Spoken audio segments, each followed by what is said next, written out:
사무에서는 한 건입니다. 그런데 저희들이 편의상 상하로 나누고 또 상의 강조점과 하의 강조점이 조금 상이한 부분이 있습니다. 자, 일단 사무에서는요, 사사시대에서 왕정시대로 넘어가고 왕정시대의 본격적인 시작은 다윗이 왕이 되는 거예요. 사울은 다윗과 비교되는 왕으로서 먼저 세워진 왕이지만 온전한 왕의 모델은 아닙니다. 그러면 다윗이 주인공이기 때문에 사무엘 하는 다윗의 왕이 돼서 다윗의 모습을 집중적으로 조명하고 있고요.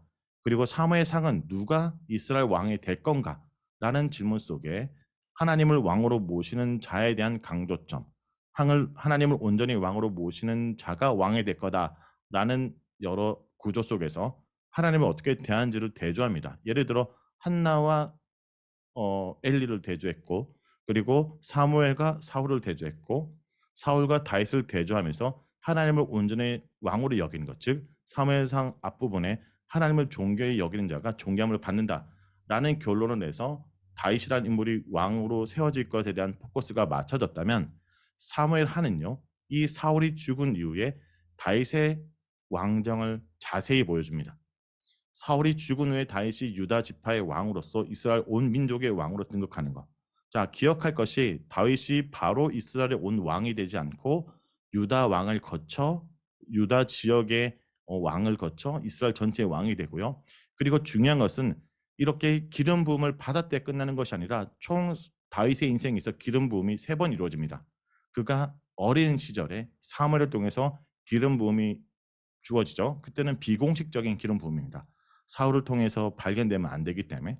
근데 공식적으로 기름 부음이 이제 사무엘 하에서 이루어지고, 그 다음에 이스라엘 온 민족의 왕이 돼서 또 기름 부음을 부어진다. 근데 그 시간을 보면 첫 번째 기름 부음을 받고 두 번째 기름 부음을 받는 데까지 20년의 시간이 걸리고요. 또 유다 왕으로 됐으니까 곧 왕이 될 것 같은데 이 왕이 되는 과정도 뭡니까? 7년 6개월이 걸립니다. 그러니까 여러분, 하나님이 우리를 부르셨다고 해서 바로 그때 이루어지는 것이 아니라 오랜 시간을 통해 내 삶 가운데 하나님이 나를 세우는 과정. 그래서 사무엘 하의 중요한 메시지는 하나님의 언약의 성취입니다.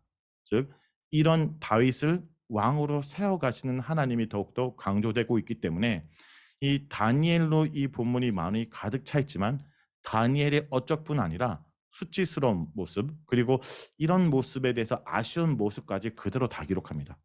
그러니까 다윗이 잘한 부분에 대한 우리가 포커스를 많이 강조한 것이 사무엘상이라면, 사무엘 하에서도 다윗의 잘한 모습을 누구와 대조하냐, 그의 신하들의 모습을 통해서 대조하긴 하지만 이 다윗 또한 약간 이렇게 행동한 것에서 아쉬움을 남기는 기록들, 그리고 또 때로는 이렇게 해서는 안 되는 데는 수치스러운 일까지 다 기록하므로 이런 자를 왕으로 세워가시는 하나님. 그래서 이 사무엘하의 가장 중요한 주제는 다윗의 언약, 하나님이 그에게 하셨던 언약을 신실히 하나님이 지켜내시는 것.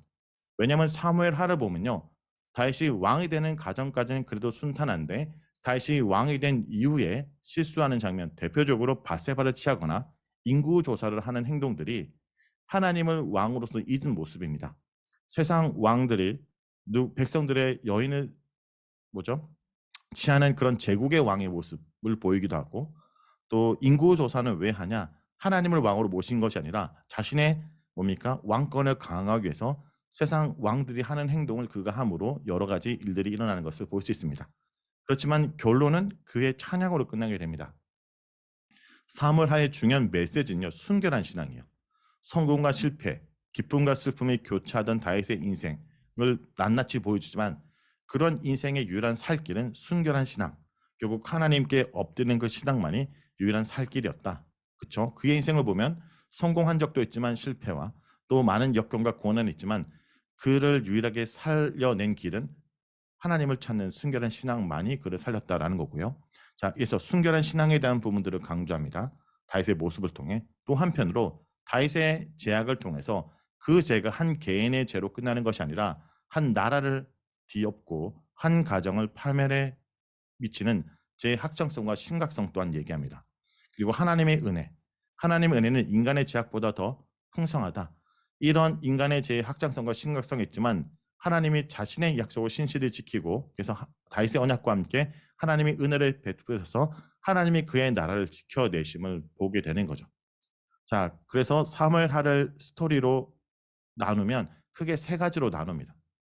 유다 왕이 되었다가 이스라엘 왕이 돼서 다윗의 성공의 부분, 그리고 다윗이 위기를 겪는 부분, 그리고 다윗이 마지막에 노래하는 부분. 그래서 1장부터 10장은 다윗의 성공, 11장부터 20장은 다윗의 위기, 여러 실수, 범죄, 그러나 하나님의 은혜로 그가 그 자리를 지키게 되는 부분, 그리고 21절에서 24절은 다윗이 노래로 끝난다.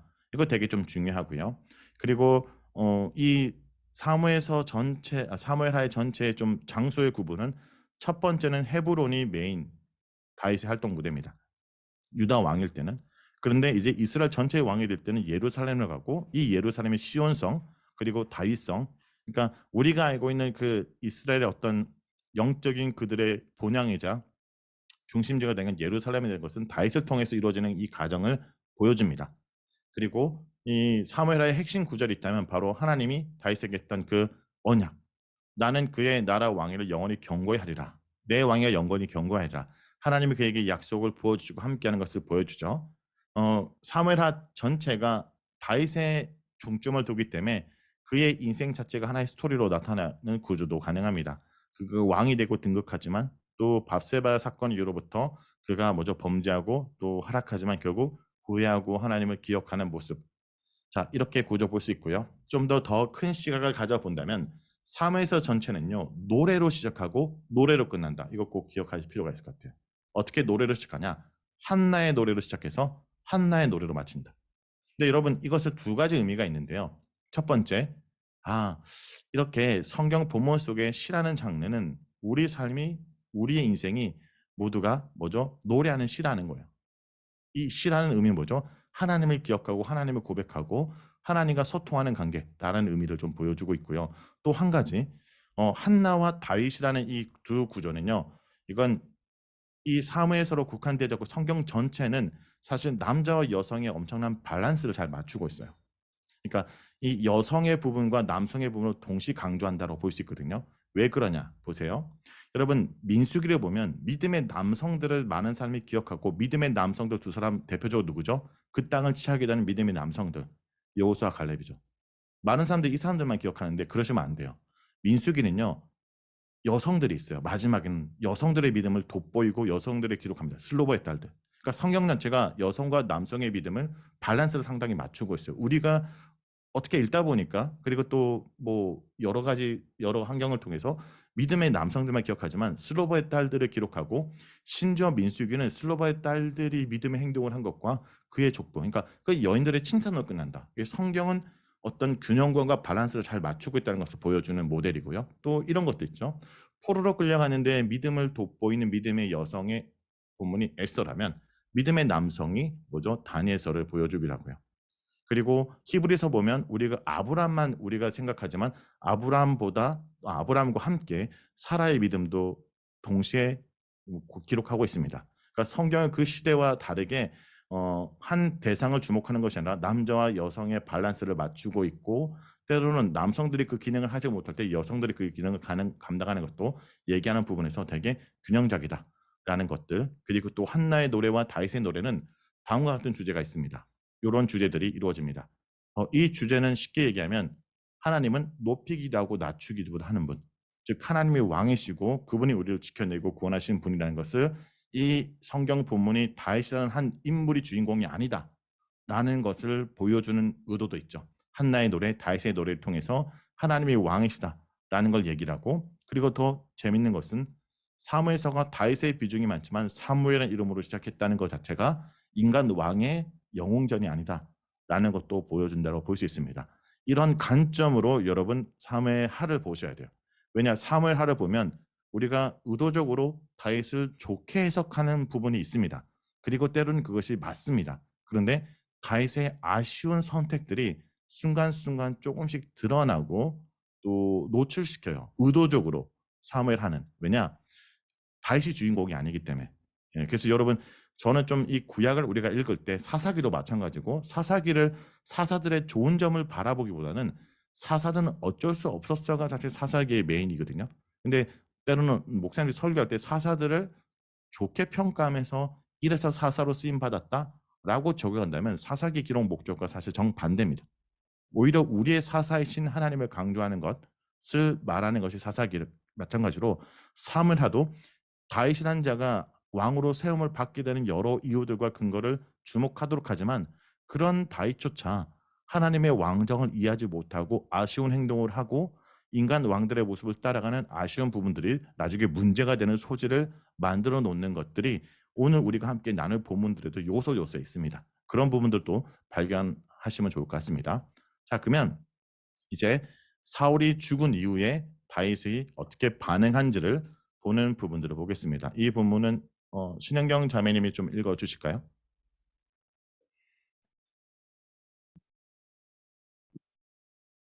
사울이 죽은 후에 다윗이 아말렉 사람을 쳐 죽이고 돌아와 다윗이 시글락에서 이틀을 머물더니 사흘째 되는 날에 한 사람이 사울의 진영에서 나왔는데 그의 옷은 찢어졌고 머리에는 흙이 있더라. 그가 다윗에게 나와 땅에 엎드려 라매 다윗이 그에게 묻되 너는 어디서 왔느냐 하니 대답하되 이스라엘 진영에서 도망하여 왔나이다 하니라. 다윗이 그에게 이르되 일이 어떻게 되었느냐 너는 내게 말하라. 그가 대답하되 군사가 전쟁 중에 도망하기도 하였고 무리 가운데 엎드려져 죽은 자도 많았고 사울과 그의 아들 요나단도 죽었나이다 하는지라. 다윗이 그에게 알리는 청년에게 묻되 사울과 그의 아들 요나단이 죽은 줄을 네가 어떻게 아느냐? 그에게 알린 청년이 이르되 내가 우연히 길보아 산에 올라가 보니 사울이 자기 창에 기대고 병거와 기병은 그를 급히 따르는데 사울이 뒤로 돌아 나를 보고 부르시기로 내가 대답하되 내가 여기 있나이다 한즉 내게 이르되 너는 누구냐 하시기로 내가 그에게 대답하되 나는 아말렉 사람이니이다 한즉 또 내게 이르시되 내 목숨이 아직 내게 완전히 있으므로 내가 고통 중에 있나니 청하건대 너는 내 곁에 서서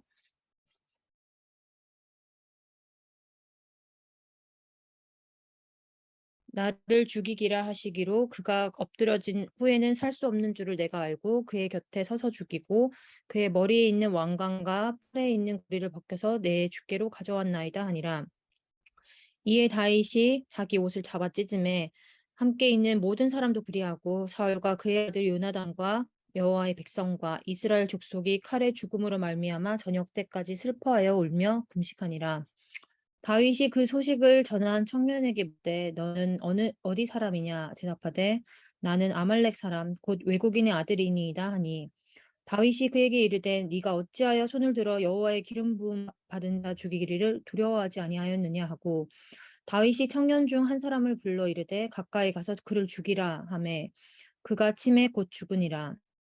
다윗이 그에게 이르기를 내 피가 내 머리로 돌아갈지어다 내 입이 내게 대하여 증언하기를 내가 여호와의 기름 부음 받은 자를 죽였노라 하니라 하였더라. 아멘. 네. 이 아멘. 본문 묵상하시면서 또 적용하셨거나 또 고민하셨거나 뭐 여러 내용들 나눠 주시겠습니까?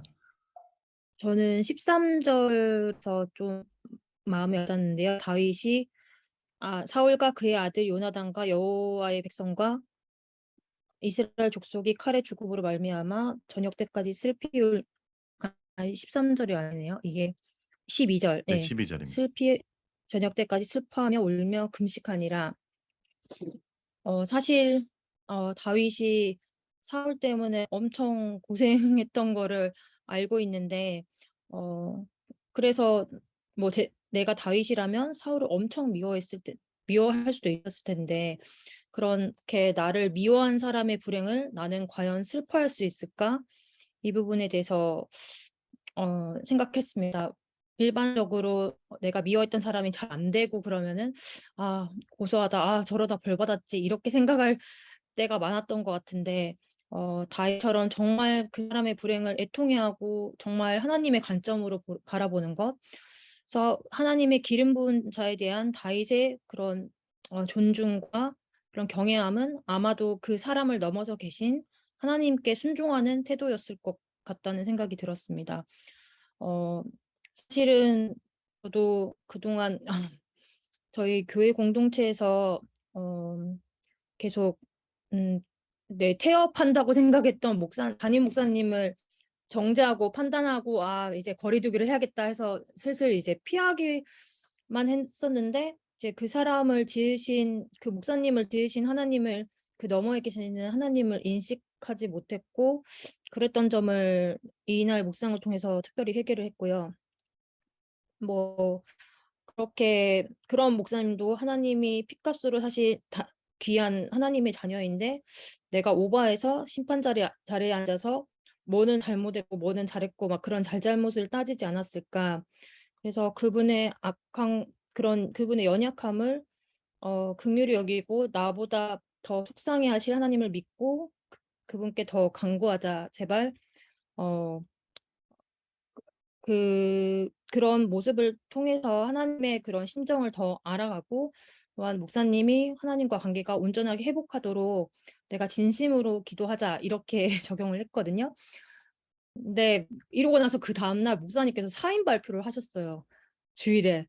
그래서 저는 좀 마음이 네 좀 많이 이 사무엘서 묵상을 통해서 나에게 주신 깨달음과 어 과연 우리 공동체에 이 공동체에 일어나는 일들을 물론 저는 한국에 나와 있어서 뭐 소식으로만 들었지만 어 어떻게 우리가 어떤 태도로 어떤 마음으로 이 사태라고 해야 되나? 이렇게 벌어진 일들을 대처하길 원하시는지 좀 더 고민을 해 봐야겠습니다.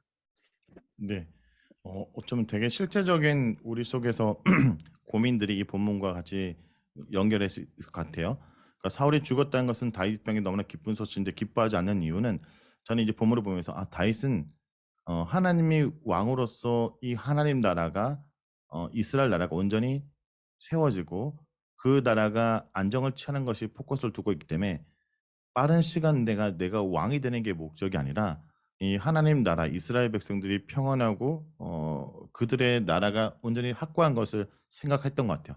그래서 보면 다윗이 나중에 사울이 죽은 걸 애도할 때도 백성들에게 이것을 애도하라고 얘기를 하고 있고 사울의 공적을 너희가 잊지 말라고 얘기를 해 주거든요.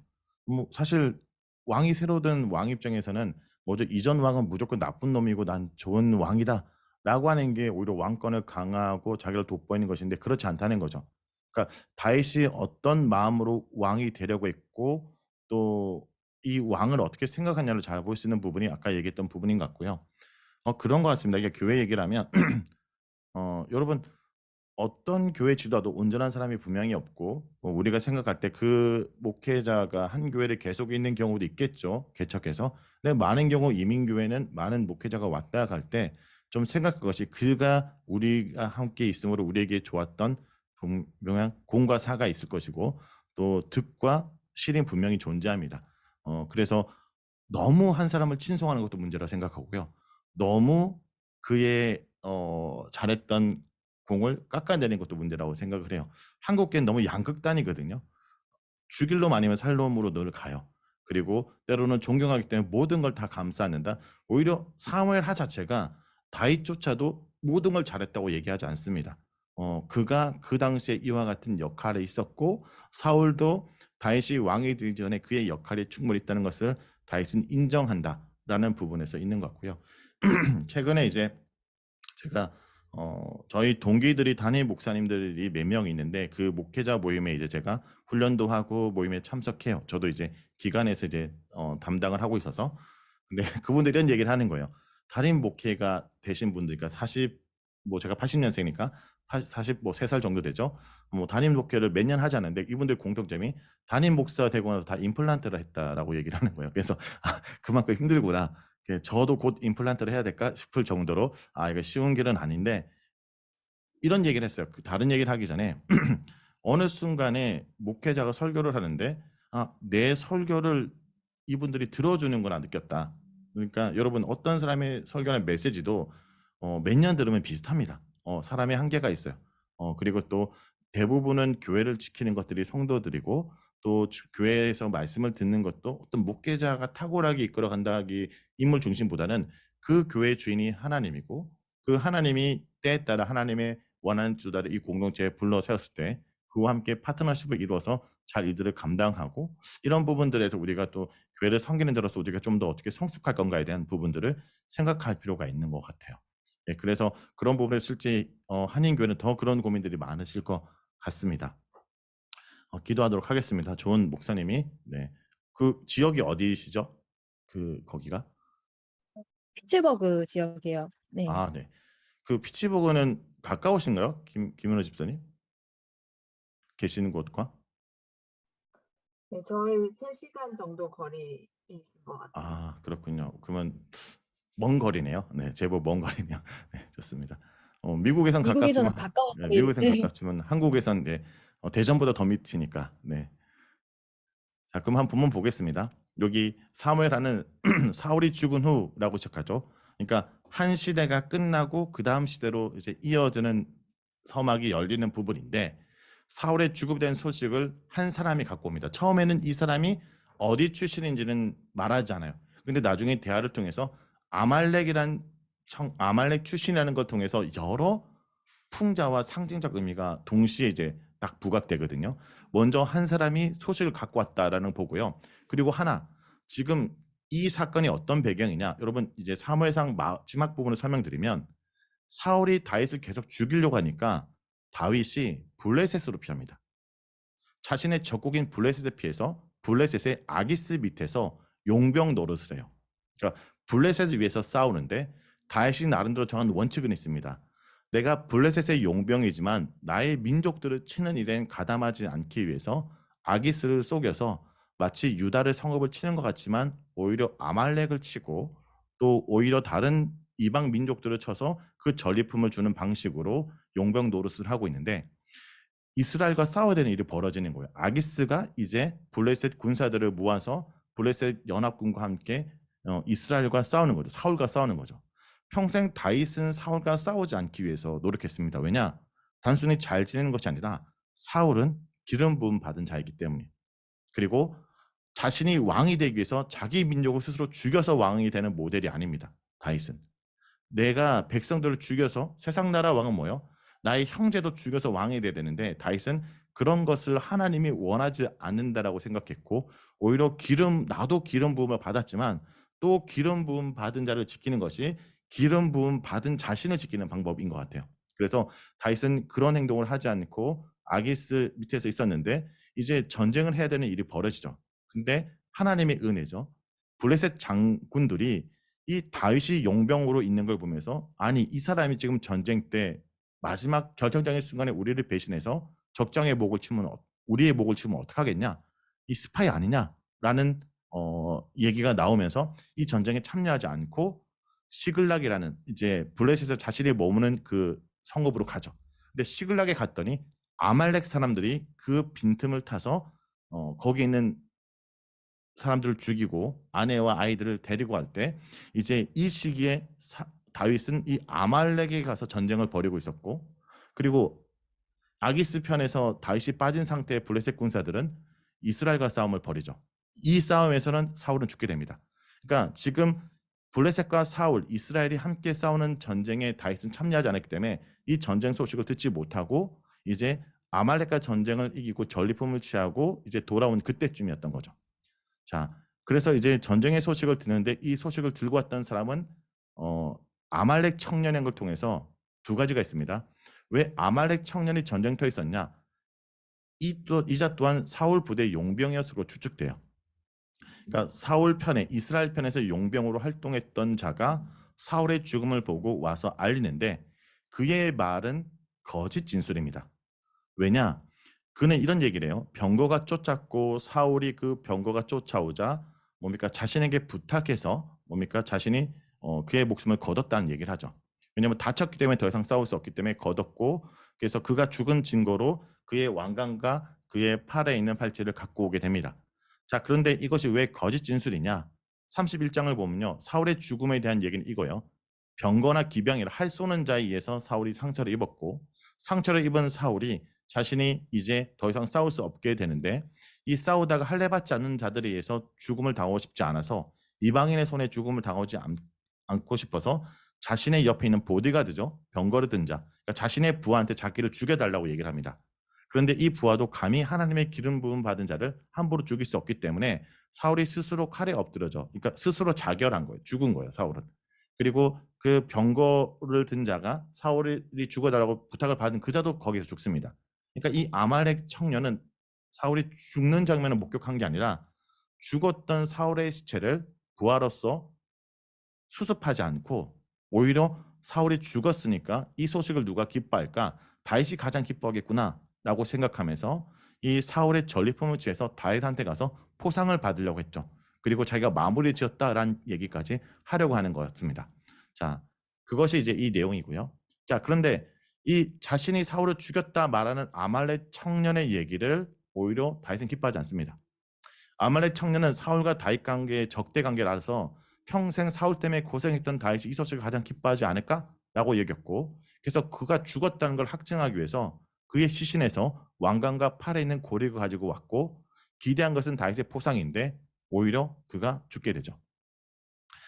다윗은 기름 부은 사울을 해치는 것은 하나님을 대적하는 것 여기 때문에 평생 사울을 자기 손에 피를 묻지 않기 위해 노력했는데, 자, 이 아말렉 청년이 이 사울을 죽였다는 얘기를 듣고 이스라엘 법을 적용합니다.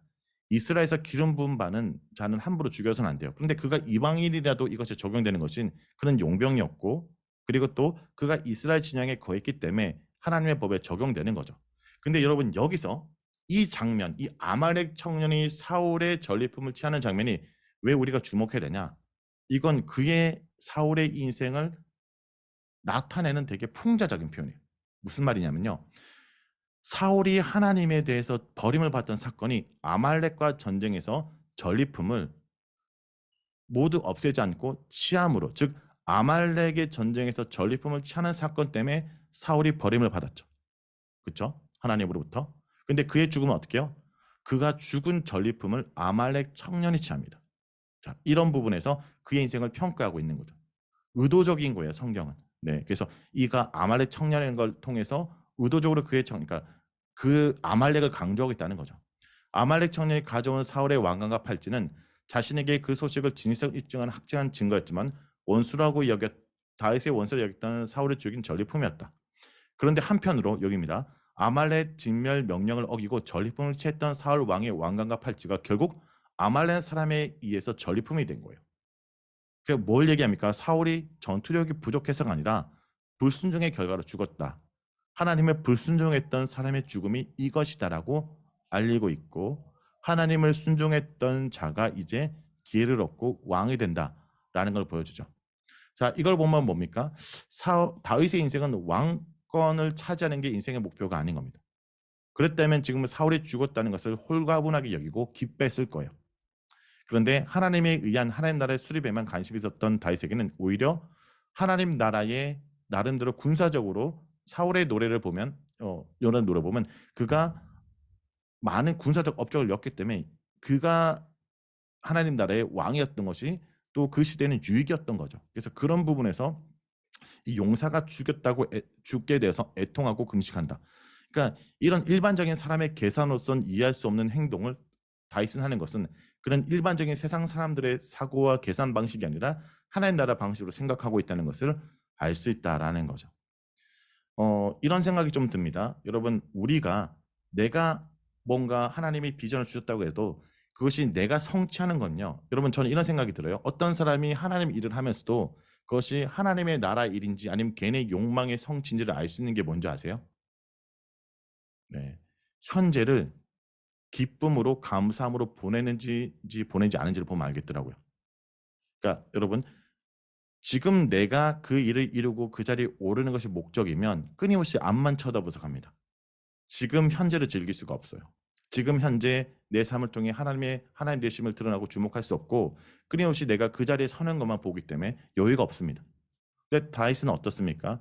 지금 당장 내가 왕이 되는 것이 아니라 지금은 사울이 오히려 이스라엘의 와라 되는 것이 더 유익이라고 생각하고 현재로서 자신의 역할을 충실히 하고 있는 모습, 그것이 유다 왕이 되었지만 나중에 보면 바로 이스라엘로 쳐들어가서, 그러니까 유다 왕이 되었지만 온 이스라엘 왕이 되지 않았고 온 이스라엘들을 다 차지하기 위해서 정복 정쟁을 벌이지 않는 그 다음 사건과도 연결되는 이야기인 것 같습니다.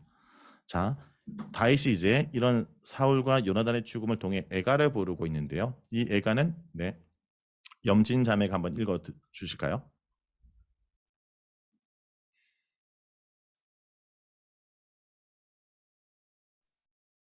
다윗이 이 슬픈 노래로 사울과 그의 아들 요나단을 조상하고 명령하여 그것을 유다 족속에게 가르치라 하였으니 곧 활노래라. 야살의 책에 기록되었으되 이스라엘아 내 영광이 산 위에서 죽임을 당하였도다. 오호라 두 용사가 엎드려졌도다. 이 일을 가드에도 알리지 말며 마스굴론 거리에도 전파하지 말지어다. 블레셋 사람들의 딸들이 즐거워할까 할례받지 못한 자의 딸들이 개가를 부를까 염려도다. 길보아 산들아 너희 위에 있을까 비가 내리지 아니하며 재물 낼 도 없을지어다. 거기서 두 용사의 방패가 버림받으니라. 곧 사울의 방패가 기름 부음을 받지 아니함 같이 되니로다. 죽은 자 피해서 용사의 기름에서 요나단의 활이 뒤로 물러가지 아니하였으며 사울의 칼이 헛되이 돌아오지 아니하였도다. 사울과 요나단이 생전 사랑스럽고 아름다운 자이러니 죽을 때에도 서로 떠나지 아니하였도다. 그들은 독수리보다 빠르고 사자보다 강하였도다. 이스라엘 딸들아 사울을 슬퍼하여 울지어다. 그가 붉은 옷으로 너에게 화려하게 입혔고 금 놀이개를 너희 옷에 채웠도다. 오라 두 용사가 전쟁 중에 엎드려졌도다.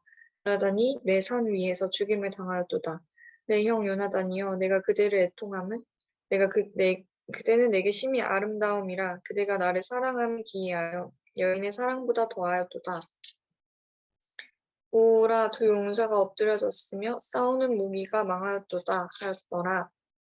아멘. 네. 이 본문 읽어주시면서 묵상했던 내용 뭐 적용하셨던 거 있으면 나눠주실까요? 저도 그 전날 묵상하면서 그 은경 자매님께서 말씀하신 부분 보고 다윗이 그 사울을 슬퍼하잖아요. 또 이 지금 읽은 본문에서도. 그래서 어쩌면 다윗은 그때 사울을 죽일 수 있음에도 죽이지 않고 옥자락을 잘랐던 그때에 이미 사울을 용서하였구나라는 그런 생각이 들었었고, 그래서 그때도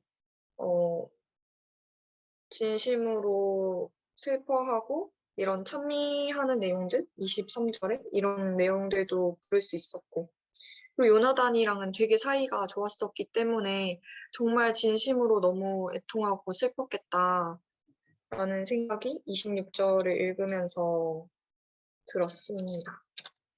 네. 이 부분에 볼 것은 이제 다윗의 애가가 이제 사울과 요나단의 죽음을 통해서 이제 비롯되고 있는데 일단 한번 볼게요. 이 노래를 할애 노래라고 이제 본문이 얘기하죠. 왜 할애 노래일까? 이제 할애 노래라는 이유가 어떤 의미일까는 여러 가지 주장이 있지만 가장 좀 설득되는 주장은요. 사실 이 노래 자체가 애가라는 이 애가의 비중이 요나단에게 더 기운다는 걸 좀 볼 수 있어요.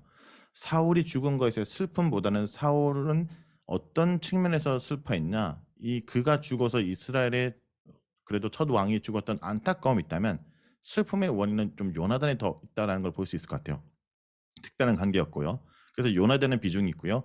그리고 할의 노래라 이름도 된 것은 보면 요나단이 잘 쓰던 무기가 할이었다라는 측면에서 요나단 쪽에 좀 이 애가는 감정적인 비중이 더 있구나라는 걸 볼 수 있고, 그렇다고 사울은 어떻게 뭐 비하하는 것이 아니라 사울의 공적을 분명히 기록합니다. 또 무엇보다 백성들에게 뭐죠? 이 유다 백성 모두가 사울과 요나단을 추도하도록 명령한다. 그러니까 그들의 공적을 기억하도록 하는 거죠. 여러분, 어떤 그 당시 왕은 그 전에 왕의 흔적을 지우는 게 그의 왕권을 강화하는 거 아닙니까? 과거 역사를 청산하고 그리고 새로운 시대가 도래했고 오히려 그들의 죽음을 수치스럽게 만들고 기억하지 않는 게 최고의 방법인데, 그와 다르게 왜 다윗은 이런 행동을 할까요?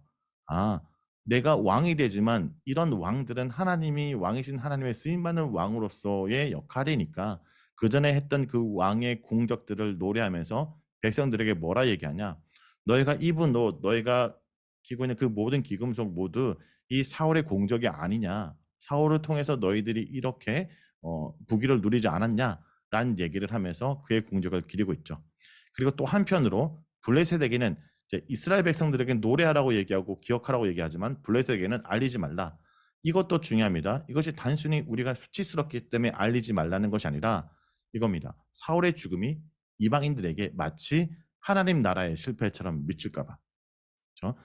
하나님의 백성 사람들로서 하나님 나라의 관점에 수치 그 하나님의 어떤 실패처럼 그들이 여길까봐 알리지 말라라고 얘기를 하고 있다라는 거죠. 자, 다윗은 유다 족속에게 이 애통을 동참하도록 요구합니다. 다윗이 두 사람의 죽음을 애도할 수 있었던 것은 그들의 삶과 죽음의 의미를 재평가했기 때문에 하나님의 관점으로 이들의 죽음을 생각했기 때문이죠. 사실 잘못한 것만 있다면 생각하지 않는 것이 좋겠지만 삶이 그렇지 않죠. 잘한 것도 분명히 있고 못한 것도 있는 거예요.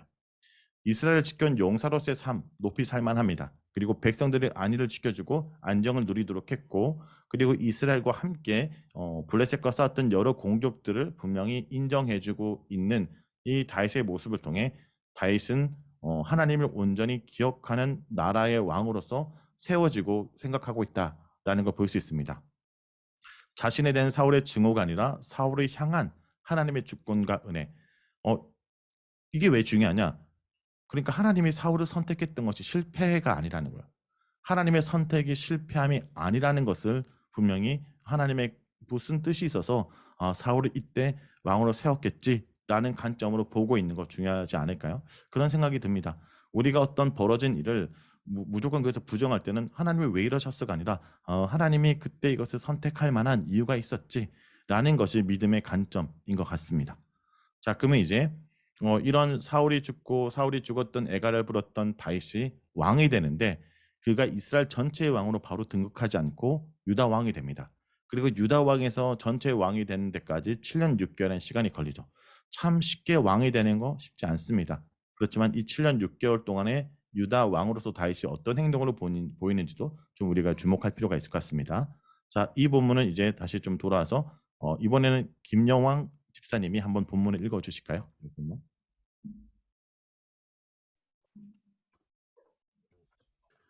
그 후에 다윗이 여호와께 여쭈어 아뢰되 내가 유다 한 성읍으로 올라가리이까 여호와께 이르시되 올라가라. 다윗이 아뢰되 어디로 가리이까 이르시되 헤브론으로 갈지니라. 다윗이 그의 두 아내 이스라엘 여임 아히노암과 갈멜 사람 나발의 아내였던 아비가일을 데리고 그리로 올라갈 때에 또 자기와 함께한 추종자들과 그들의 가족들을 다윗이 다 데리고 올라가서 헤브론 각 성읍에 살게 하니라. 유다 사람들이 와서 거기서 다윗에게 기름을 부어 유다 족속의 왕으로 삼았더라. 어떤 사람이 다윗에게 말하여 이르되 사울을 장사한 사람은 길르앗 야베스 사람들이니이다 하매 다윗이 길르앗 야베스 사람들에게 전령들을 보내 그들에게 이르되 너희가 너희 주 사울에게 이처럼 은혜를 베풀어 그를 장사하였으니 여호와께 복을 받을지어다. 너희가 이 일을 하였으니 이제 여호와께서 은혜와 진리로 너희에게 베푸시기를 원하고 나도 이 선한 일을 너희에게 갚으리니 이제 너희는 손을 강하게 하고 담대히 할지어다. 너희 주 사울이 죽었고 또 유다 족속에게 기름을 부어 그들의 왕으로 삼았음이니라 하니라. 사울의 군사령관 넬의 아들 아브넬이 이미 사울의 아들 이스보셋을 데리고 마하나임으로 건너가 길앗과 아술과 이스라엘과 에브라임과 베냐민과 온 이스라엘의 왕으로 삼았더라. 사울의 아들 이스보셋이 이스라엘 왕이 될 때에 나이가 40세이며 2해 동안 왕위에 있으니라. 유다 족속은 다윗을 따르니 다윗이 헤브론에서 유다 족속의 왕이 된 날수는 7년 6개월이더라. 아멘. 네, 집사님 아멘. 이 부분 보시면서 묵상하셨거나 또 생각하셨던 것을 나눠주실까요? 저는 1절에 그 후에 다윗이 여호와께 여쭈어 아뢰되 유다 한 성읍으로 올라가리까 여호와께서 이르시되 다윗이 아뢰되 어디로 가리까 이르시되 또 헤브론으로 갈지니라. 이렇게 여러 번 하나님께 묻는 이 모습을 보면서 본인이 이제 왕으로 서가면서도 하나님께 계속 꾸준히 묻고 또 하나님께 또 묻는 한 번 묻는 게 아니라 계속 묻는. 근데 그 뒤에 보니까 뭐 아내들도 있고 데리고 올라가고 추종자들도 올라가고 하는 걸 보니까 이미 대충은 어디로 가야 될지 또 떠나야 될지를 계획하고 준비하고 있었지 않았나. 그거는 이제 리더 입장에서 분명히 어디로 가야 할지 이미 계획이 있었던 것 같음에도 불구하고 하나님께 계속 여쭙고 묻는 모습을 보면서 그 왕으로 서가는 그 다윗의 모습이 하나님께서 기뻐하실 만하구나. 또 기름 부음 받은 자의 특징이 또 이런 것이 아닐까 또 이런 생각이 들었고 또 앞서서 얘기하셨던 것처럼 맨 마지막에 7년 6개월이라는 이 정확한 이 연수가 또 좀 가슴에 꽂혔던 게 이스라엘 이제 왕으로 서가는데 서두르지 않고 그 세월이 7년 6개월이라는 시간을 인내할 수 있었던 것이 참 부럽다. 이게 인내의 힘이 부럽다 이런 생각이 좀 들었습니다. 조금만 어떤 문제가 있을 때 기도를 하면 하나님께서 앞서 말씀하신 어디로 가라 이렇게 딱 즉각적으로 말씀해 주시면은 참 좋을 때가 많은데 늘 이렇게 지나고 보면은 이렇게 응답을 주셨지라고 이렇게 되뇌일 때가 많은데 그때도 물론 그런 감동으로 은혜가 되었지만 이 7년 6개월이란 특별히 이제 왕으로 서가는 이 굉장히 숨가쁜 그리고 정세가 굉장히 안 좋은 상황에서도 하나님께서 주신 이 시간들을 인내하면서 이렇게 하나님께 묻고 나아갔구나. 다윗은 그런 걸 좀 봤고 또 저 자신에게도 어떤 기도의 모습이나 어떤 응답을 바랄 때 어떤 간절함이 간절해질수록 하나님께서 특별히 좀 오랜 시간이 주어질 수 있겠구나라는 걸 좀 항상 좀 인지하고 있어야겠다는 생각을 하게 됐습니다. 네, 감사합니다. 되게 중요한 메시지가 아까 그 7년 6개월 얘기하면서 되게 저도 들은 생각이 이런 게 있잖아요. 우리가 하나님 이 길이 주님 맞습니까? 하나님이 주신 길이니까. 그러면 이 길이 맞다면 지금 당장 내 눈앞에 이게 어느 정도 성과가 보이지 않아야 됩니까? 우리 이렇게 바로 접근하잖아요. 이 길이 맞으면 이게 지금 당장 이렇게 돼야 된다. 근데 우리가 가장 힘든 게 그 길이 맞긴 맞는데 그것이 되긴 될 건데 지금은 아니다. 이거 견디기 힘들거든요. 이게 가장 힘든 거 아닙니까? 우리 믿음의 사람으로서 너가 가는 길이 맞긴 한데 지금은 아니야. 그 시간이 걸려. 근데 그 시간이 보통 시간도 아니고 다 합쳐 보면 뭡니까? 한 20년에다가 이젠 플러스 7년 6개월 거의 눈앞에 왔는데 눈앞에 뭔가 보이는데 저거 지금 내가 저렇게 바로 내 힘으로 해도 되는데 그러지 않는 모습. 그런 않는 모습을 아까 얘기했던 묻는다라는 질문 되게 중요한 것 같아요. 다윗이 블레셋으로 사울을 피해 도망갈 때 묻지 않고 도망감으로 여러 힘든 시간을 보내는 것을 사무엘상에서 얘기했다면 이제 그 시간을 통해서 어떤 이든 주님께 묻는 장면이 되게 중요하고요. 그리고 또 나중에 블레셋과 싸울 때 여러분 이 다윗이 블레셋과의 전쟁을 끝내거든요. 그래서 성경에서 다윗 이후로 블레셋은 그렇게 고개를 들지 않습니다. 거의 다윗 때 마무리 지어요. 근데 그 마무리 짓는 전쟁에서도 어떤 장면이 있냐? 다윗이 블레셋과 싸울 때 하나님께 물어요. 승리합니다. 그 다음에 또 블레셋과 또 싸우게 될 때 하나님께 또 물어요. 굳이 묻지 않아도 싸워야 되는 거고 당연한 건데 계속 묻는 장면인 거죠.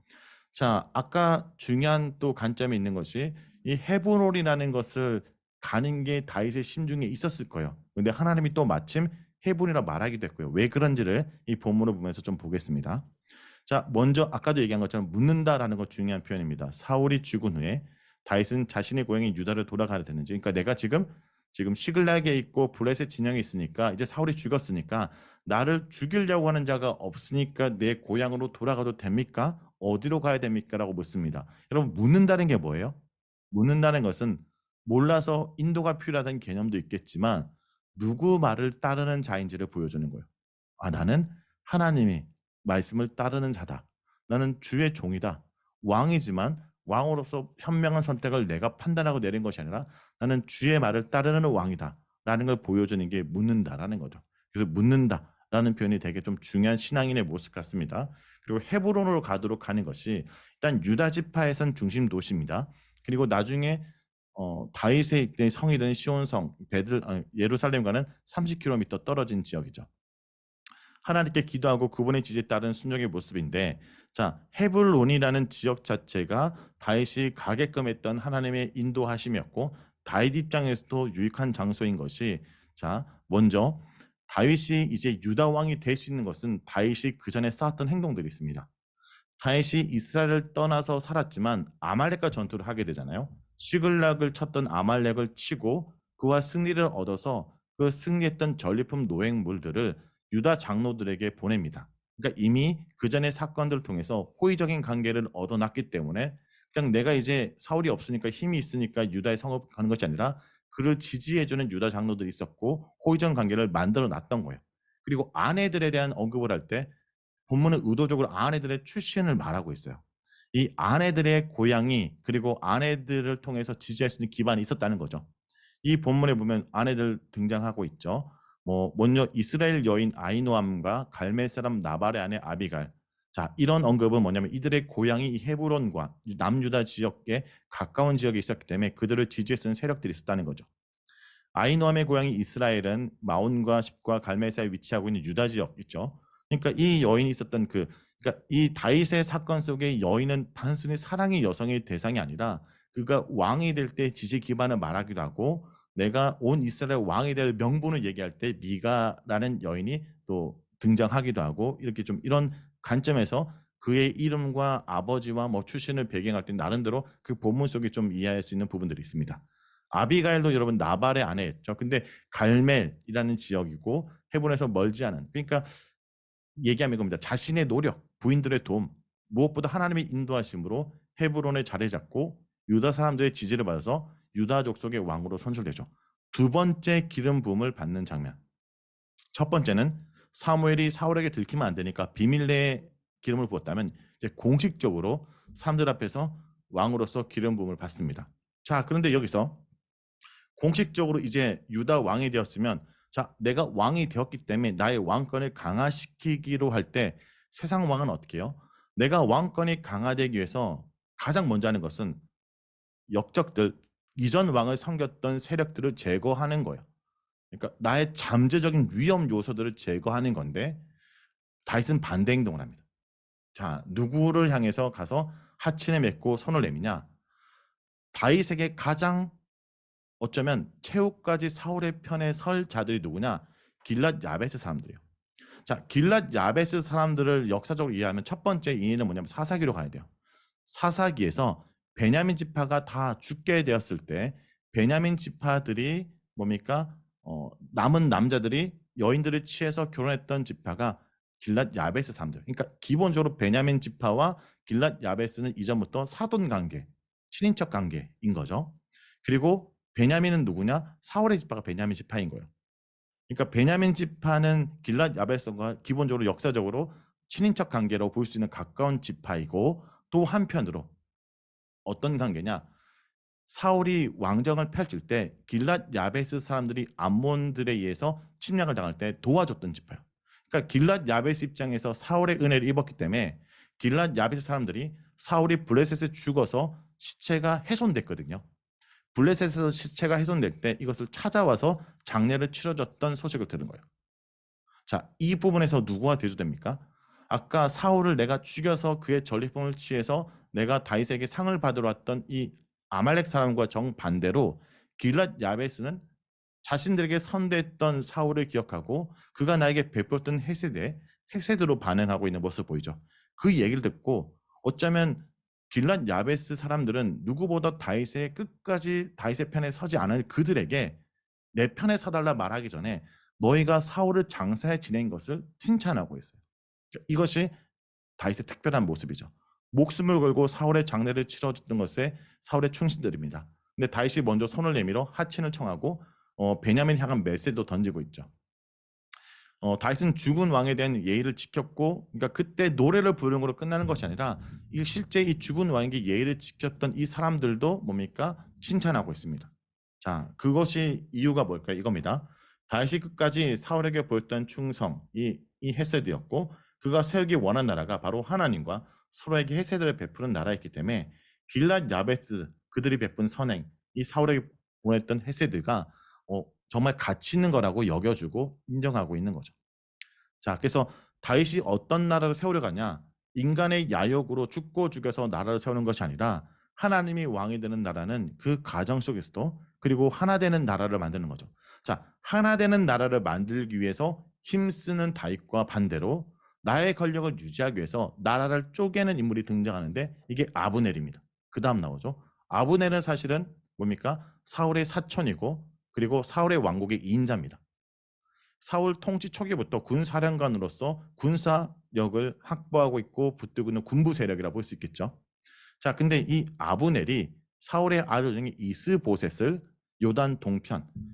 이스라엘을 보면요, 이렇게 요단강을 중심으로 동편과 서편. 그러면 이 서편에는 남유다가 있고요, 예루살렘이 있고, 요 동편. 이 동편에 마하나임이라는 곳에서 나라를 만들죠. 근데 성경에 보면 이 이스보셋을 사울의 잔당으로 표현합니다. 그래서 이것은 정식적인 왕권이라 보기에는 아직 사울을 지지하는 자들의 남아있는 자들 중에 특별히 아브넬은 자신이 가지고 있는 군사력을 뭡니까? 끝까지 사울의 편에서 싸웠던 사람이니까 지금 다윗의 편에 가도 그렇게 유익이 자기가 얻을 게 없기 때문에 오히려 지금 갈라치기라는 게 자기의 어떤 권력을 유지하는 방식이죠. 그리고 이스보셋이라는 사람은 이름 자체가 수치의 사람이고요. 그리고 역대상은 이 사람의 이름을 어떻게 부르냐? 바알의 사람. 그러니까 이런 뉘앙스 자체가 이스보셋이 사실 왕이 될 상이 아니었던 인물입니다. 왕이 될 상이 아니었다는 것도 알 수 있는 것이 사무엘상 14장에 보면 이 이스보셋 이름이 아들로 소개되지 않아요. 그러니까 두 가지죠. 나이가 어렸기 때문일 수도 있고, 그리고 또 한 가지 구약학자는 첩의 아들이었기 때문에 이런 습니다. 이 첩의 아들이라고 한다면 그 다음에 나중에 여러분 오늘 본문에 아브넬이 사울의 첩을 건드리는데 그것이 이스보셋의 어머니일 수 있어요. 이렇게까지 해석하는 학자가 있는데 저는 그렇게까지는 갈 필요는 없는데 일단 인정받지 못하는 아들이었다라는 거예요. 그러니까 왕이 될 상이 아니었던 자인데 그가 이스보셋이 여기서만 등장하잖아요. 자, 40세의 왕이 되고 2년 동안 다스립니다. 자, 그럼 계산해 보면요. 2년 동안 다스린다고 했을 때 다윗과 이스보셋이 같은 시기에 다르면 2년 동안 하고 5년 6개월은 공백이 되고 5년 6개월 뒤에 이 이스라엘 백성들이 다윗께 나왔다라고 하면 좀 이상해요. 그래서 어떻게 봐야 되냐면 동시에 왕이 된 게 아니라 5년 6개월한 기간 동안 나름대로 사울의 잔당들은 남아있다가 그 권력을 견고하고 확보하기 위해서 아브넬이 5년 6개월 뒤에 뭡니까? 이스보셋을 세웠다라고 본다면 7년 6개월 해분해서 이제 왕이 된 후에 7년 6개월 뒤에 온 이스라엘 왕이 되는 과정까지의 기간이 맞춰진다라고 볼 수 있어요. 이게 중요한 건 이런 계산은 이제 2년이 앞이었냐 뒤라는 것도 학자마다 다른데 중요한 건 뭐냐면 그것이 아니라 불법적인 정권이었기에 빨리 끝났고 합법적인 정권은 다윗은 안정과 통치를 누렸다. 그리고 무엇보다 이런 사울을 따르는 잔당들이 남아서 이스보셋을 통해서 세웠던 것은 또한 하나 되기 위해 연합해서 다윗은 야베스 사람들에게 손을 내밀고 있다면 화해와 연합을 하고 있다면 오히려 아브넬 같은 자들은 자신의 권력을 위해서 뭡니까? 분열시키고 있고 편을 만들고 있다라는 것을 볼 수 있겠죠. 이런 부분에서 다윗의 부분들을 좀 볼 수 있는 것이고요. 그다음에 오늘 본문, 어제 본문이죠. 어제 본문을 보면요, 이제 아브넬과 다윗의 군대 장관인 요압의 충돌입니다. 이 본문을 사실 어제 본문 속에 많은 적용을 끌어내기는 힘들지만 여기서부터 앞으로 벌어질 다윗의 왕가에 펼치는 신하들의 어떤 모습들도 우리가 주목할 여지가 여기서 깔리게 됩니다. 이 본문은 황정 교수님 좀 읽어주실까요?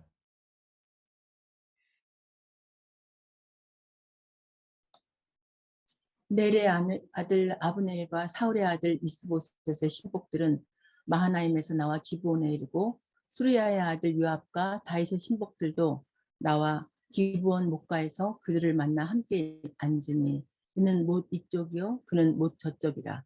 아브넬이 요압에게 이르되 원하건대 청년들에게 일어나서 우리 앞에서 겨루게 하자. 요압이 이르되 일어나게 하자 하매 그들이 일어나 그 수대로 나아가니 베냐민과 사울의 아들 이스보셋의 편에 12명이요 다윗의 신복 중에 12명이라. 각기 상대방의 머리를 잡고 칼로 상대방의 옆구리를 찌르며 일제히 쓰러진지라. 그러므로 그곳을 헬갓 하수림이라 일컬었으며 기브온에 있더라. 그날의 싸움이 심히 맹렬하더니 아브넬과 이스라엘 사람들이 다윗의 신복들 앞에서 패하니라. 그곳에 스리야의 세 아들 요압과 아비새와 아사엘이 있었는데 아사엘의 발은 들노루같이 빠르더라. 아사엘이 아브넬을 쫓아 달려가되 좌우로 치우치지 않고 아브넬의 뒤를 쫓으니 아브넬이 뒤를 돌아보며 이르되 아사엘아 너냐? 대답하되 나로라. 아브넬이 그에게 이르되 너는 왼쪽으로나 오른쪽으로나 가서 청년 하나를 붙잡아 그의 군복을 빼앗으라 하되 아사엘이 그렇게 하기를 원하지 아니하고 그의 뒤를 쫓으매 아브넬이 다시 아사엘에게 이르되 너는 나 쫓기를 그치라. 내가 너를 쳐서 땅에 엎드러지게 할 까닭이 무엇이냐? 그렇게 하면 내가 어떻게 내 형 요압을 대하겠느냐 하되 그가 물러가기를 거절하며 아브넬이 창 뒷끝으로 그의 배를 찌르니 창이 그의 등을 꿰뚫고 나간지라. 곧 그곳에 엎드러져 죽음에 아사엘이 엎드러져 죽은 곳에 이르는 자마다 머물러 섰더라.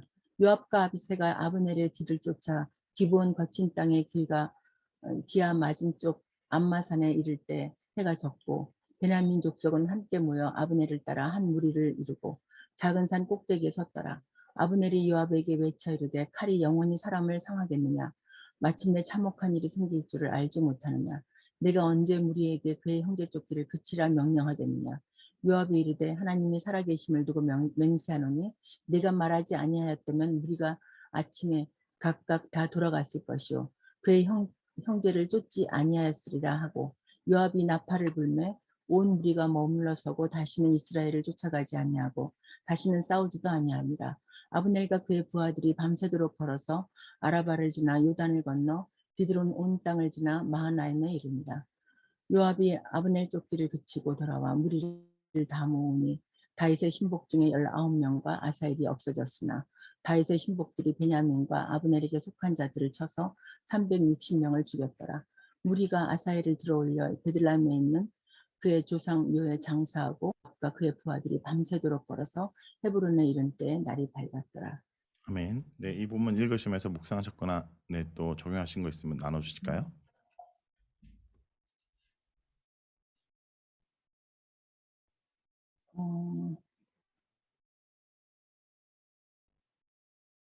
아브넬과 요압이 이렇게 잘못된 정치적인 싸움 같은 것을 하는 바람에 꽃다운 정든 청년들이 이렇게 24명이나 죽은 것을 보면서 이렇게 그동안 우리나라의 어떤 현실 또 역사 그런 것들이 오버랩돼서 마음이 하루 종일 힘들었어요. 사울의 아들 이스보셋을 등에 업은 아브넬과 또 다윗의 신복인 요압의 정치적인 싸움에 애꿎은 청년들, 다음 세대들이죠. 죽어가는 걸 보면서 정치 지도자들의 승리를 향한 집착, 또 타협할 줄 모르는 목표지상주의 이런 것들이 결국은 같은 한 민족인데 유다의 자멸을 가져왔습니다. 지체 간의 싸움이 가져온 것은 핑계와 원망과 파국인데 이러고 나서도 계속해서 사람들이 네가 먼저 그랬잖아, 뭐 내가 먼저 그랬잖아 이렇게 하면서 청년들을 앞세워서 무슨 게임하듯이 사람을 죽이는 모습을 보고 있으면서 지금은 뭐 사람을 이런 식으로 죽이지는 않지만 말로서 죽이는 시대고 언론으로서 죽이는 시대잖아요. 그걸 보면서 우리 자녀들이 과연 이 나라에 대해서 무엇을 생각하고 무엇을 기도하고 무슨 기대를 가질까 뭐 이런 생각들을 하면서 저 역시 이제 나이도 있고 리더의 입장에 있는 사람인데 무정하고 무모한 리더가 되지 않도록 또 사람을 무참히 판단하고 심판하고 하는 그런 함부로 말하는 그런 현실 가운데서 바른 판단을 하는 그런 분별을 하는 리더가 되게 해달라고 기도했고요. 또 지체 간의 싸움은 사실 결국은 윈윈의 싸움이 아니라 결국 패패의 경쟁이잖아요. 서로서로 지는 거잖아요. 공동체를 무너뜨리는 경쟁. 어쩌면 누구를 등에 업고 자기가 정권을 잡으려는 이런 정략가들 그런 사람들의 경쟁으로 인해서 공동체의 미래가 무너지고 회파되는 것들을 바라보면서 저는 이 나라의 정치와 이 나라의 미래를 놓고 어제 하루 종일 기도했어요. 그래서 경쟁과 시기를 그치게 해달라고 기도했고요. 그러고 나서 이제 돌아오는데 강의를 마치고 돌아오는데 사실은 강의를 했던 그 교회의 어떤 권사님이 신방 권사로 근무를 하시는 권사님이 이와 똑같은 그런 상황에 그 사연을 저한테 얘기를 해서 그거를 아침에 이 본문을 주시면서 하루 종일 기도하게 하시더니 하나님이 이런 분을 만나게 하셨나 이런 생각이 들면서 사실 그 권사님과 함께 이야기를 듣는데 그 교회 안에서 서로 더 그 담임 목사님이나 그 신방하는 부목사님들의 인정을 받기 위해서 애쓰는 그런 권사님의 모습들 서로 경쟁하는 모습들 그러면서 서로 함부로 다른 사람에 대해서 판단하고 말하는 그런 권사님들의 모습을 보면서 되게 마음이 아팠는데 다행히 공감하고 많이 힘들었겠다고 이야기를 많이 들어줬는데 그 권사님이 그러더라고요. 자기가 참 바르게 하려는 것들이 사람을 어쩌면 판단하고 심판하는 것이 될 수 있겠다라고 본인이 그렇게 얘기하는 걸 보면서 참 가슴이 찡하면서 역시 상담의 현장 가운데서도 하나님께서 결국은 성령을 통해서 하시는구나 이런 것들을 느끼면서 감사하고 같이 기도하는 그런 시간을 가졌습니다. 네, 써놓은 감사합니다. 걸 읽었네요. 네네, 네. 네, 잘하셨습니다. 이 본문은 사실은 누구도 누가 승리해도 기뻐할 수 없는 전쟁이 벌어지는 거죠. 그리고 이러한 선택은 아브넬이 이스보를 세워서 새로운 정권을 만들었기 때문이기도 하고요. 그리고 아브넬 입장에서는 이제 영역을 확대해야 되니까 기본까지 내렸고 그 영역의 확장을 막아야 되는 요압 입장에서 나섰는데 요압도 문제가 뭐죠? 어떤 부분에서 아브넬과 다를 게 없는 거죠. 그러니까 자신의 세력을 지키기 위해서 어떻게 해요? 젊은이들이 희생했기 때문에 그 희생의 결과로 24명이 죽지만 결국 이 요압도 자기의 형제를 잃게 되죠. 아사이라는. 그러니까 아까 얘기한 것처럼 이 권력을 지닌 사람들의 자신의 권력을 유지하고 확장하는 것 때문에 젊은이들이 희생당하는 것 그리고 서로가 싸우는 모습이 결국 젊은이 또한 싸우게 하는 교회의 모습 또 때로는 이 사회의 모습이 여전히 청년 세대들을 위한다 하지만 결국 청년 세대들을 싸움의 도구로 이용하고 청년 세대들을 싸움의 현장에 내모는 이런 안타까움이 오늘날도 일어나기 때문에 좀 이 본문이 예사롭지 않다라는 생각이 듭니다. 자, 이 본문에 보면요. 여러 가지 좀 볼 필요가 있는 것이 유다와 이스라엘 최초의 전쟁인데 이것을 기점으로 여러 번의 전쟁이 있었습니다. 그리고 여러 번 전쟁에 일단 대부분 아브넬보다 다윗의 군사들이 승리하는 내용들이 주류를 이루고 세력이 확장되고 볼 수 있어요. 아브넬과 이스보셋의 군사들이 요단 서편적인 기본까지 아까 동편에 위치했잖아 마하남. 근데 이제 서쪽까지 진출하려고 나와서 이 견제를 막기 위해서 요압이 다윗의 신복들과 방어의 성격으로 왔죠. 이 방어의 성격으로 견제할 수 있지만 아브넬의 제안에 받아들이는 거예요. 그러니까 자신의 세력과 영향을 가시하기 위해서 젊은이들을 싸우도록 하는데 너무 잔인한 방법이죠. 12명씩 데리고 와서 상대방의 칼을 잡고 서로를 옆구리에 찌는 거예요. 이거 누가 다 죽는 길 아닙니까? 그리고 이 칼 자체가 양날의 칼이라서 이게 너무나 잔인한 행동을 합니다. 근데 이건 뭐냐면 사실은 이게 싸움 직전에 하는 거예요. 싸움의 명분을 만드는 거예요. 우리 군인의 피를 흘렸기 때문에 뭐죠? 이 피에 대한 대가로 우리가 전투를 해야 할 수밖에 없는 상황으로 내모는 거. 그러니까 이 전쟁의 총알바지로 이들을 사용하는 것과 같은 모습을 보이고 있습니다. 자신들의 권력을 확장하고 또 지키기 위해서 하는 모습이죠. 전투가 끝나자 양쪽 진영이 전면으로 맞붙게 되는데 아브넬 군사들 일단 피합니다. 그리고 대부분 싸움은 아브넬이 승리한 싸움들이 없어요. 다윗은 하나님이 함께하기 때문에 다윗의 군사들이 이기게 되는데 그 하나님의 승리가 어떻게 보면 보장된 자들인데 이와 같은 방식이 아닐 수도 있는데 자, 이 과정 속에 뭡니까? 젊은이들은 이 전쟁에서 내가 성과를 올려야 되니까 이 전쟁에서 뭔가 내가 한몫 챙기려고 하는 자들이 있겠죠. 혈기가 넘치는 자들. 그런 자의 대표가 요압의 형제인 아사엘일 겁니다. 아셀이라는 자는 여러분 다리가 빠른 자고 젊은 자고요. 아브넬은 뭡니까? 전쟁의 경험이 많고 싸우기 전에 이미 어떻게 될지를 아는 그런 자인 것 같아요. 그래서 아사엘이 아브넬을 쫓는데 이런 얘기를 해요. 너 나 지금 쫓아오는데 너 쫓아오지 말고 너 가까이 있는 병사 한 명 데리고 와가지고 너 전리품을 군복을 뺏으라. 이 뭡니까? 너가 나를 잡기보다 너가 지금 이렇게 나를 달려오는 것은 전쟁의 공을 너가 더 얻기 위해서 아니냐? 그러면 옆에 있는 병사를 잡아가면 충분히 네 몫을 그리고 너가 하는 의도를 지금 이룰 수 있을 거다라고 하지만 아사엘은 아브넬을 향해 달려가고 있는 거죠. 그런데 아브넬 입장에서도 여러분 노련합니다. 칼을 싸우지 않아도 이 사람은 내가 한 칼이면 죽을 수 있다는 걸 알아요. 그래서 살려두려고 합니다. 살려주는 이유가 요압과의 관계 때문이에요. 여러분 지금 이들은 다른 나라가 아니라 한때 블레셋과 함께 싸웠던 자들 아닙니까? 그리고 같은 형제이고요.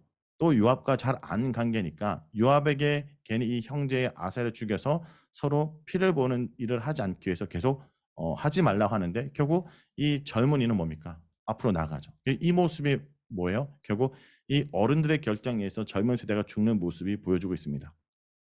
그리고 이 두 장수의 충돌을 통해서 앞으로 요압의 인물이 어떻게 할지를 시사하는 것. 그리고 요압이라는 인물을 우리가 좀 주목해야 된다라는 걸 좀 더 보여줍니다. 그리고 이제 스루아의 세 아들 편의 요압, 아비세, 아사엘은 이 사람들은 되게 호전적이고 용맹하고 거친 용사들이에요. 그에 반면에 아브넬은 약간 뭐라 해야 될까요? 전략을 쓸 수 있는 장수입니다. 그래서 이스보셋을 세웠다가 이스보셋의 관계가 어그랬자 나중에 다윗에게 붙으려고 하거든요. 그런데 직진하는 요압은 이 아브넬이 이제 다윗 편에 붙은 걸 보고 나중에 몰래 암살하는 일을 벌이게 됩니다. 이런 사건의 발달이 이 사건이었다라는 거고요. 이 아살의 죽음은 이제 요압이 다윗의 말을 듣지 않고 개인적으로 복수를 하는 아브넬을 죽이는 사건과 이어지게 됩니다. 근데 이건 다윗의 군사가 승리한 전쟁이지만 그리고 아사엘의 죽음으로 유다 쪽에서 기뻐할 만한 전쟁도 아니고 동족 간의 전쟁이라는 부분에서 아무도 즐거워할 수 없다는 거죠. 그러니까 전쟁의 몰 인간성을 보여줍니다. 하나 되지 못할 때 결국 분열하고 싸울 수밖에 없다는 모습을 보여주고요. 자, 그리고 아사엘도 볼게요. 끝까지 아브넬을 잡으러 가는 아사엘의 모습이 다윗의 모습과 대조적이지 않습니까? 끝까지 자신을 잡으러 오려고 했던 사울의 끝까지 쫓아 죽이려는 것이 아니라 오히려 도망치려고 했던 다윗의 모습과 다르게 아사엘은 상대방을 죽여야지만 내가 성공할 수 있다고 여겼던 다윗이 보였던 모습과 정 대조적인 그의 신복들의 모습을 보여주고 있다. 그래서 승자가 없는 전쟁이다. 모두 뼈아픈 희생을 치를 수밖에 없는 전쟁이다라는 거죠. 그리고 하나님이 없는 승리. 그것이 승리했지만 결국 하나님이 인정하고 하나님의 방식이 아닐 때는 그 누구도 기뻐할 수 없다는 것을 보여줍니다. 자, 그리고 이제 오늘 본문입니다. 자, 오늘 본문은 이제 다윗의 집은 하나님과 함께해서 승승장구하지만 사울의 집 이스보셋을 통해서 이제 사울의 집이라 표현하는 것도 이스보셋 집이 아니에요. 왜냐? 하나님이 인정하는 정권이 아니기 때문에 그를 정식으로 인정하지 않습니다. 본문도. 그래서 이스보셋과 아브넬의 사이가 갈라지고 다윗의 이제 왕이 될 가정들이 밟아지고 있는 장면입니다. 이 본문은 신은경 자매님이 좀 읽어주실까요? 네. 사울의 집과 다윗의 집 사이에 전쟁이 오래매 다윗은 점점 강하여 가 사울의 집은 점점 약하여 가니라. 다윗이 헤브론에서 아들들을 낳았을 때 맏아들은 암논이라. 이스라엘 여인 아히노암의 소생이요 둘째는 길르압이라. 갈멜 사람 나발의 아내였던 아비가일의 소생이요 셋째는 압살롬이라. 그 수랑 달메의 딸 마아가의 아들이요 넷째는 아도니아라. 핫깃의 아들이요 다섯째는 스바랴라. 아비달의 아들이요 여섯째는 이드르암이라. 다윗의 아내 에글라의 소생이니 이들은 다윗이 헤브론에서 낳은 자들이니라. 사울의 집과 다윗의 집 사이에 전쟁이 있는 동안에 아브넬이 사울의 집에서 점점 권세를 잡으니라. 사울에게 첩이 있었으니 이름은 리스바요 아야의 딸이더라. 이스보셋이 아브넬에게 이르되 네가 어찌하여 내 아버지의 첩과 통관하였느냐 하니 아브넬이 이스보셋의 말을 매우 분하게 여겨 이르되 내가 유다의 개 머리냐 내가 오늘 당신의 아버지 사울의 집과 그의 형제와 그의 친구에게 은혜를 베풀어 당신을 다윗의 손에 내주지 아니하였거늘 당신이 오늘 이 여인에 관한 허물을 내게 돌리는도다. 여호와께서 다윗에게 맹세하신 대로 내가 이루게 하지 아니하면 하나님이 아브넬에게 벌 위에 벌을 내리심이 마땅하니라. 그 맹세는 곧 이 나라를 사울의 집에서 다윗에게 옮겨서 그의 왕위를 단에서 브엘세바까지 이스라엘과 유다에 세우리라 하신 것이니라 하매 이스보셋이 아브넬을 두려워하여 감히 한마디도 대답하지 못하니라. 아브넬이 자기를 대신하여 전령들을 다윗에게 보내어 이르되 이 땅이 누구의 것이니까 또 이르되 당신은 나와 더불어 언약을 맺사이다. 내 손이 당신을 도와 온 이스라엘이 당신에게 돌아오게 하리이다 하니 다윗이 이르되 좋다. 내가 너와 언약을 맺거니와 내가 내게 한 가지 일을 요구하노니 나를 보러 올 때 우선 사울의 딸 미가를 데리고 오라. 그리하지 아니하면 내 얼굴을 보지 못하리라 하고 다윗이 사울의 아들 이스보셋에게 전령들을 보내 이르되 내 처 미가를 내게로 돌리라. 그는 내가 전에 블레셋 사람의 부피 100개로 나와 정혼한 자니라 하니 이스보셋이 사람을 보내 그의 남편 라이스의 아들 발디에게서 그를 빼앗아 오매 그의 남편이 그와 함께 오되 울며 바울임까지 따라왔더니 아브넬이 그에게 돌아가라 하매 돌아가니라. 아멘. 네, 이 본문 읽으시면서 네. 묵상하시거나 또 조용하신 거 나눠주실까요? 네, 오늘 아침에 한번 읽기만 하고 깊이 묵상을 못했는데요. 저는 이게 다윗이 1장과 2장에서 보여줬던 그런 하나님께 묻고 계속 물으면서 이렇게 차근차근 차분하게 했던 그 전과 다르게 좀 약간 감정적이고 본인의 그런 계획, 본인의 계략에 따라서 행동을 하는구나. '좀 이건 아닌데?' 약간 이런 생각이 들었어요. 앞에 와이프들이 6 째까지 이렇게 쭉 나오는데 이제 그 그 이스보셋 아브넬이 같이 화친 이제 같이 손 합치자 이러니까 이제는 미갈 자기가 옛날에 방문했던 미갈까지 데리고 오라고 하는 거에 있어서 저는 여자의 입장 내가 미갈의 입장이라면 어땠을까? 기뻐했을까? 아니면 '나는 그냥 남편이랑 잘 살고 있는데 갑자기 오라고 하니까 너무 황당하지 않았을까?' 이런 생각이 들더라고요. 근데 아니나 다를까 그 마지막에 그 미갈의 원래 살고 있는 남편이 울면서 왔다고 하는 거 보니까 다윗이 좀 '이상하게 가는구나.' 어 다른 사람의 그런 마음의 상처를 엄청 주면서까지 자기가 획득하고자 하는 것을 좀 선을 넘어서 하는 것 같다는 그런 느낌을 받았습니다. 그래서 사실 지금 저도 지금 한국에 나와서 사실 한인교회 공동체에 이루어가고 있는 일들과 좀 확 이게 와닿지는 않지만 그래도 이제 앞으로 새로운 목사님을 청빙하고 이 공동체가 어떻게 나아가야 될지에 대해서 같이 고민을 해 봐야 될 텐데 그 과정에서 우리가 계속 하나님께 물었던 다윗처럼 그런 태도를 가져야겠다라는 생각이 들었고 그 과정 중에 혹시라도 나의 욕심이나 그런 나의 그런 뭐 정치적인 건 아니지만 나의 그런 이익을 위해서 나의 쪼끔이라도 나의 그런 내 이기적인 그런 마음이 들어간다면 이렇게 다윗처럼 선을 넘을 수 있겠구나. 하나님 보시기에 그렇게 되면 하나님 보시기에 전혀 아름다운 어떤 성숙하고 성장하는 과정이 아니기 때문에 '그 부분을 경계해야겠다.'라는 생각이 들었습니다. 네, 감사합니다. 또 되게 중요한 부분들을 좀 언급해 주셨고 이 본문을 보실 때 우리가 이제 자동적으로 다윗의 행동을 좋게만 해석하라는 것보다 본문 그대로 다윗의 모습을 노출하는 의미가 무엇일까를 봐야 되는데 일단 이 본문은 이제 시작은 이거죠. 다윗의 왕조를 하나님이 인정하고 있다는 배경 속에 있는 것 같아요.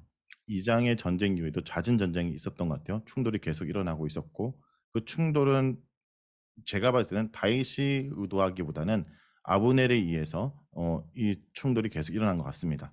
여호와께서 다윗의 집을 선택하시고 사울의 집은 버렸기 때문에 세력이 점점 뭐죠? 다윗의 집을 향해서 그리고 다윗의 집은 하나로 단결되지만 이제 여기 보면 이스보셋과 아브넬이 뭐죠? 갈라지게 되죠. 욕망을 따라갑니다. 다윗의 후손의 목록은 보면 다윗이 왕조가 안정됐다라는 걸 첫 번째 보여줍니다. 그러니까 하나님이 이런 안정 속에 뭐죠? 이런 자녀를 낳도록 했다. 근데 여러분 이게 되게 양날의 이게 양면의 이게 날인 게 자녀를 많이 낳은 것이 안정의 기반이지만 이것이 나중에 안정을 위협하는 요소가 되죠. 왕권을 다투게 되는 일들이 아들 간에 벌이고 있기 때문에 그런 부분도 있고요. 그리고 이런 것의 부분에 대해서 성경은 절대 다윗이 여인들을 많이 둔 것을 긍정적으로 생각하지 않습니다. 예, 다윗이 여인을 많이 둔 것은 여인을 좋아했다는 의미가 아니에요. 이게 보면 다 정치적 목적들이에요.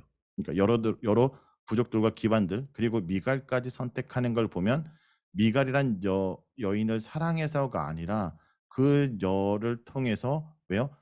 그 연을 받아들여야 베냐민 지파를 흡수할 수 있기 때문입니다. 그리고 사실 이스보셋보다 다윗이 사울의 왕권을 이어가기에 우선순위에 있는 자입니다. 생각해 보세요. 사울의 딸의 남편인 사위를 왕이 되는 게 더 낫지 이스보셋이라는 인정받지 못하는 아들이 아니라 그가 정당하게 사울의 왕권을 부여받을 자라라는 의미를 어필하기 위해서 포피 100개를 주고 내가 이 여인을 얻었다는 얘기까지 하고 있죠. 자, 그래서 요 부분에서 이제 그런데 이런 부분들에 보면요. 다윗의 아쉬운 부분과 또 이런 다윗의 모습이 있었기에 다윗이 아브넬의 제안에 흔들렸습니다. 아브넬은 되게 노련한 자예요. 그리고 아살에게 대했던 장면뿐만 아니라 이스보를 세웠던 부분 보면 자신의 욕망에 충실해서 그리고 자신의 욕망을 심지어 어떻게 하냐면 내일 본문에 보면요. 이제 아브넬이 저기 이스보셋과 그와 함께 했던 이스라엘 장로들을 설득할 때 하나님의 이름을 걸고 설득하는 이야기까지요. 그러니까 어느 자기 목적으로 하나님의 은혜의 명분을 쓰는 자입니다. 아브넬과 이스보셋 갈등이 일어나죠. 자, 전쟁이 잦으면요. 당연히 칼을 진 자가 권력을 찾게 돼요. 그러니까 군대 장관인 아브넬의 권력은 점점 강해질 수밖에 없었고, 그런데 이런 아브넬이 권력이 강한데도 이스보셋이 문제를 제기했던 이유는 아버지의 첩을 건드렸다라는 건 이 결국은 아브넬이 왕권을 갖고 싶은 욕망이 드러났기도 하고요. 그리고 이런 여인을 갖는 행동 자체가 뭐죠? 권력욕입니다. 그래서 자신의 권력을 가시하는 아브넬을 견제하는 거죠. 근데 사실 견제 대상도 아니고, 그러니까 이제 아브넬에게 뭐라고 얘기를 합니까? 내가 너 다윗으로부터 손에 벗어나서 왕위로 갖게끔 했는데 네가 어떻게 나한테 이럴 수 있어? 오히려 이것을 넘기겠다 얘기를 하죠. 그리고 이제 아까 그 부분에 대해서 왜 그러면 아브넬에게 힘이 있는데 이스보셋이 의를 제기했을까라고 할 때 아브넬이 건드렸던 사울의 접이 리스바거든요. 리스바라는 이름을 기억하고 이스보셋과 합쳐둬서 이제 학자들은 리스바가 이스보셋의 엄마가 아닌가라는 부분까지 제기를 하기도 해요. 그러니까 합당한 지금 그가 힘이 있는데 이렇게까지 한 이유가 단순히 첩이기 때문에 있다면 굳이 침묵할 수 있지만, 그리고 정실 부인도 아니고 아마 그렇기 때문에 이스보셋은 첩의 아들이었고 나름대로 명분도 없던 자를 했는데 또 이스보셋 입장에서 자신의 어머니까지 건드려버리자 이런 일들이 일어나지 않냐라고 주장하는 것도 있습니다. 정확하게 알 길은 없습니다. 그래서 중요한 것은 아브넬이 이제 사실은 상황 노릇을 하는 것을 이제 충돌이 일어나고 있는 거죠. 자, 그런데 한마디도 못합니다. 이스보셋은. 이제 내가 다윗에게 넘길까? 그리고 계산해 보는 거죠. 왜냐, 아브넬 입장에서 아무리 노력해도 영역이 확장되지 않는데 다윗과 함께하는 자들에게는 나름대로 군인들도 자신의 몫을 챙길 것 같으니까 이제 아브넬이 이 남은 이스라엘을 다윗에게 넘겨서 자기가 요압과 대등한 나름대로 군사적인 어떤 권력을 차지하기 위해서 협상하려고 하죠. 협상하려고 하는데 협상 테이블에 앉기 전에 다윗의 제안은 뭡니까? 너가 나와 협상의 테이블에 앉으려면 미가를 데려야 된다라고 얘기를 하죠. 자, 근데 이 미가를 데려오라고 얘기를 할 때 이 다윗이 전령을 보내는데 이것도 재밌습니다. 협상은 뒤에서 아브넬과 하고 전령을 보낸 건 이스보셋 얘기를 해요. 그러니까 이스보셋은 지금 아브넬과의 이런 밀약이 이루어진 것도 모르고 일단 다윗이 보내라고 하기 때문에 보냅니다. 왜냐하면 다윗은 힘이 있다고 여겼기 때문이죠. 자, 그러면 왜 다윗은 미가스를 원했냐?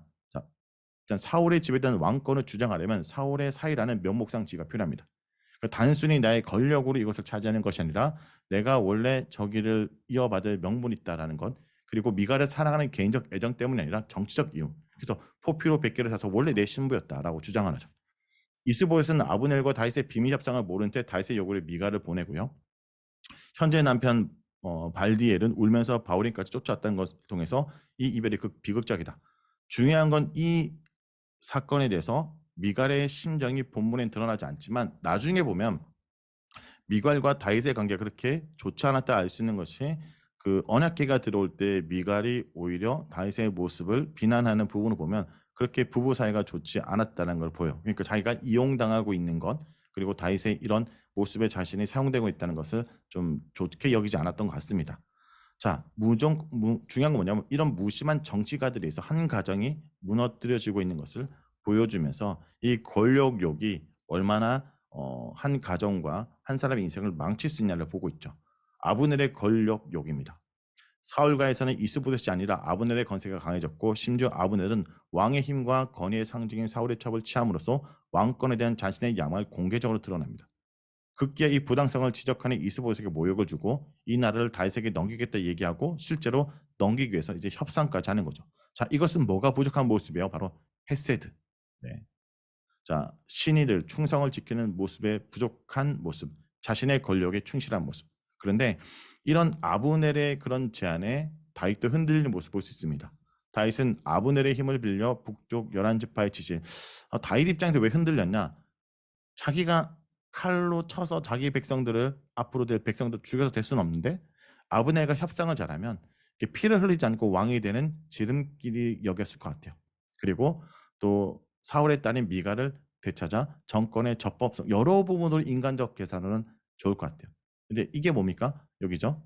거미줄처럼 얽힌 인간의 야망 속에서 지혜롭게 이 부분에서 이제 하나님의 언약의 신실함이 드러나는 것이 이 아브넬의 권력이 성취되지 못하도록 아까 그 사건 있죠. 아사엘이 아브넬을 쫓아가다 죽어서 요압이 아브넬을 암살해 버립니다. 그의 권력을 찾지 못하도록 바로 그 장면이 이제 내일 묵상할 본문이다라고 보시면 됩니다. 자, 이렇게 이제 본문이 이루어지고 있다라는 거 보면서 좀 이 사무엘하는요. 에베소서는 본문이 끊어지면서 묵상하고 적용할 수 있지만 이 사무엘하는 내가 정신을 놓으면 인물이 너무 많이 나옵니다. 그래서 정신을 똑바로 차리고 본문의 스토리를 계속 드라마 보듯이 따라가줘요. 따라가지고 또 그 다음 내용들이 쌓이고 여기서 해결되지 않았던 이 사건이 그 다음에 어떤 사건에 전개했는지 마치 긴 미드 한 편을 본다 생각하고 좀 사건 인물을 잘 정리하면서 보시면서 그 과정 가운데 중요한 주인공이 누구다? 다윗이 아니라 다윗 너머에서 다윗을 지켜내시는, 사실 다윗을 지키는 것이 아니라 하나님이 다윗에게 했던 그 약속을 하나님이 신실히 지켜내시는 분이라는 것을 좀 묵상하는 그런 기간이 됐으면 좋겠습니다.